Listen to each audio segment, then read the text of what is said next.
आज के एक छोटे से एनालिसिस से पहले थोड़ा फ्लैशबैक में चलते हैं। डोनाल्ड ट्रंप ने अमेरिका के राष्ट्रपति पद की शपथ लेने के बाद कुछ और फैसले किए थे। आपने देखा होगा, आपने क्या क्या सुना, क्या असर आप पे पड़ता है इसका, आपने सोचने की कोशिश की है?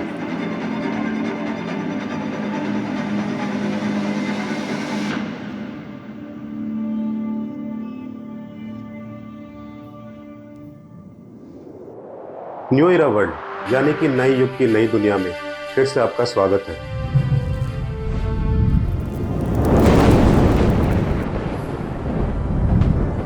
हमारी कूटनीति, हमारी विदेश नीति, हमारी डिप्लोमेसी और हमारा नेतृत्व इस बारे में क्या कर रहा है, क्या करना चाहिए, इस पे बड़े सवाल उठे, बड़ी चर्चा हुई। डिप्लोमेसी में हर बात का कुछ संकेत होता है। हमारे प्रधानमंत्री को अपने शपथ ग्रहण समारोह में आमंत्रित नहीं करना, इस पर तो चर्चा हो ही रही थी, लेकिन चीन के नेता काफी बात कर रहे थे वहां, इस पर भी काफी बात हुई। उधर हमारे देश में खालिस्तान आंदोलन की अलग से खुसफुसाहट भी दिखी और कहीं कहीं चर्चा भी हुई लोगों में ओपनली। गुरपतवंत सिंह पन्नू को शपथ ग्रहण समारोह के बाद में जो पहले लिबर्टी इनॉग्रल बॉल था उसमें शामिल किया गया था। आपने देखा होगा कि गुरपतवंत सिंह पन्नू ने खालिस्तान जिंदाबाद का नारा लगाया वहां।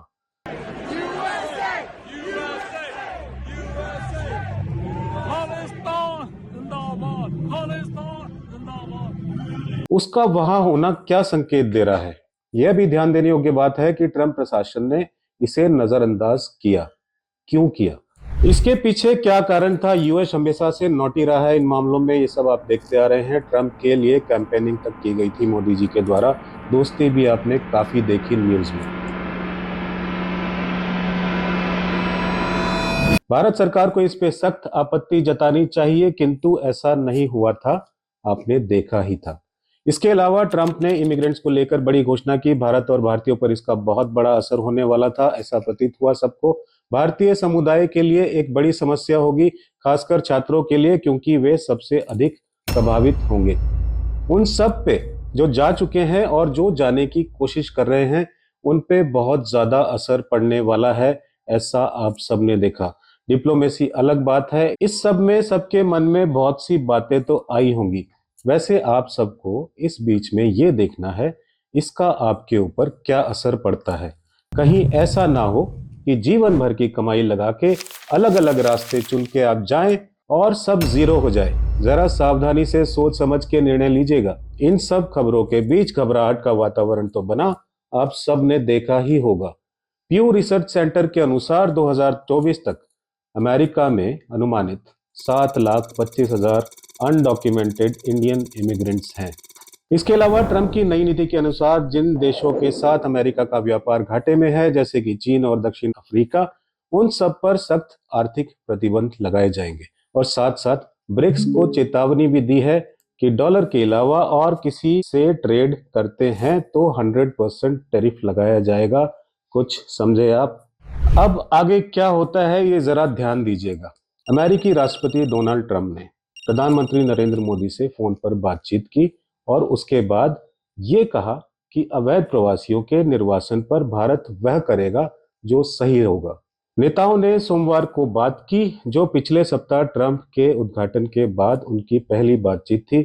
उन्होंने इमिग्रेशन, सिक्योरिटी इश्यूज और ट्रेड पर चर्चा की, जिसे व्हाइट हाउस ने प्रोडक्टिव कॉल बताया। ट्रंप ने कॉल के बाद संवाददाताओं को कहा कि मोदी के फरवरी में किसी समय संयुक्त राज्य अमेरिका का दौरा करने की संभावना है। भारत के विदेश मंत्रालय ने कहा कि दिल्ली दुनिया में कहीं भी रहने वाले भारतीयों को तब तक स्वीकार करेगी जब तक उनके दस्तावेज साझा किए जाते हैं और राष्ट्रीयता जो है सत्यापित होती है, यानी कि उनकी नेशनैलिटी जो है वेरीफाई होती है।